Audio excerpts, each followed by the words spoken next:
My psychotic dorm mate threw out my insulin pumps because she does not like the way they smell. At the start of the fall semester, I moved into my dorm room, which is shared between me and this girl named Martha, who is the grossest pig of a human I've ever met. For starters, we have been living in this shared room since late August, and I have not seen her do laundry once. Her whole half of the room smells like the most intense body odor because, in addition to her refusing to do laundry, she also has a condition that causes her to sweat excessively, and I see her shower only once or twice a week. She takes up so much space with all her junk because she is a hoarder and keeps nearly everything. There are soda cans stacked alongside her wall, and the sink is constantly filled with her dishes. I tried to talk to the RA about this situation, but every time they stood heavy on the point that re-rooming was not permitted until the following semester, so I just have to suffer for now. The other day, I woke up and saw a roach crawling across the wall behind her bed as she was sleeping, so I threw my slipper at it in an effort to kill it, and she had the nerve to yell at me for waking her up by causing a scene. I was enraged. I'm not an overly clean person to the point of being OCD about everything, but Martha always blames my sensitivity to her mess on me being OCD, and it drives me insane. To make matters worse, earlier this month,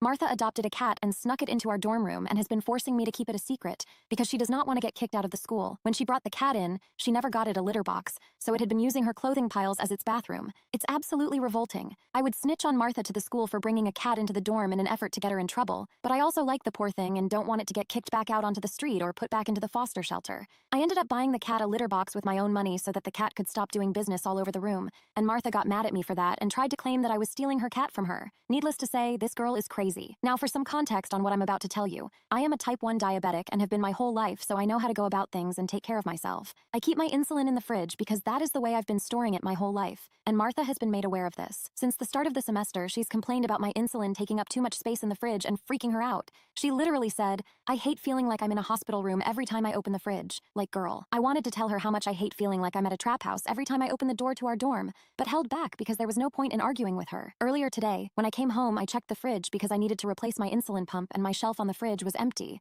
I immediately felt lightheaded and sick to my stomach because I need insulin to live, and this stressed me out to my core. I was shaking and calling Martha to ask her if she knew where my insulin was, and she straight up said she threw it out because she felt like it was making the fridge and her food smell like antiseptic. I was at a loss for words. I yelled at her and asked her how on earth she had the nerve to throw my lifeline in the trash when her whole side of the room constantly smells like cat piss and body odor, and she acted like she had no idea what I was talking about. I ran to the garbage and checked to see if I could grab the insulin out of the bin and still use it, but she completely shattered it to the point where it was leaking out onto the floor. This was my last straw with this girl. I couldn't even wait one more month until next semester to change roommates. So as soon as I called CVS and got my pumps replaced after explaining the situation to them, I called the head of the school and Animal Services as well to get matters settled. Animal Services said they would come for an inspection tomorrow, and I'm currently waiting for the residence director to come and see the squalor I've been forced to pay the school to live in.